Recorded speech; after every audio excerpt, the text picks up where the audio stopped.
the greatest gift of all.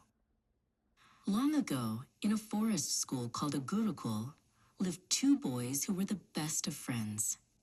One was Krishna, a boy with beautiful blue skin and a bright peacock feather in his hair. The other was Sudama, a kind boy with a heart as pure as the morning dew. They did everything together, from gathering firewood to learning their lessons under the shade of ancient trees. Krishna and Sudama sat side by side every day, listening to their teacher's stories. Krishna was always playful, often making Sudama giggle during their quiet study time. Even though they were very different, their friendship was like two halves of a single soul. They promised that no matter where life took them, they would always remember each other. One afternoon, while resting under a giant banyan tree, Sudama shared his humble meal of puffed rice with Krishna. "It isn't much," Sudama whispered, but Krishna ate it with such joy that it felt like a royal feast. "Anything given with love is the sweetest thing in the world," Krishna said, his eyes sparkling with warmth. The years passed like clouds across the sky. Their time at the Gurukul came to an end, and it was time to say goodbye. Krishna went away to become a great king in the golden city of Dwarka. Sudama stayed in a small village, living a very simple and quiet life. Though oceans of time separated them, neither ever forgot the days spent in the forest. Sudama lived in a tiny hut with his kind wife, Sushila. They were very poor and often didn't have enough to eat, but they were always content. One day, Sushila said softly, "Sudama, your friend Krishna is now a king.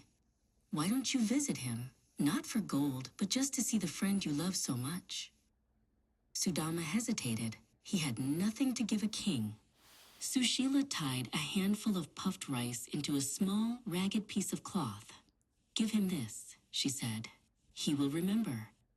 With the tiny bundle tucked into his waist, Sudama began the long walk to the magnificent city of Dwarka, wondering if a king would still care for a poor man. When Sudama reached the palace gates, the guards looked at his dusty clothes and bare feet. He felt very small in front of the towering golden walls. "I am a friend of Krishna," he said timidly. The guards were surprised, but they went to inform the king that a man named Sudama had arrived at the gate. As soon as Krishna heard the name Sudama, he didn't wait for his crown or his royal slippers. He ran out of the palace as fast as he could, his yellow dhoti fluttering behind him. When he saw Sudama, he gathered his old friend in a giant, tearful hug.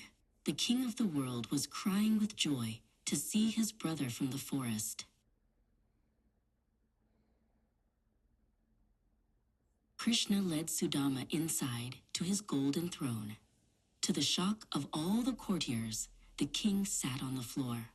He took Sudama's tired, dusty feet in his hands and began to wash them with cool water and rose petals. "You have walked so far for me," Krishna whispered, his big eyes full of devotion and respect for his friend. Sudama was so shy that he tried to hide the little bundle of puffed rice behind his back. But Krishna, the playful friend, found it. He grabbed the bundle and took a big bite. "Oh, Sudama," Krishna cried happily. "This is the best gift I have ever received. It tastes of our childhood and your great love." After a wonderful visit, Sudama walked back home. He realized he had forgotten to ask for anything, but his heart was so full of Krishna's love that it didn't matter. But when he reached his village, his tiny hut was gone. In its place stood a beautiful house, and his family was dressed in fine clothes. Krishna had given him everything without even being asked. Krishna sat in his palace in Dwarka, looking at the horizon.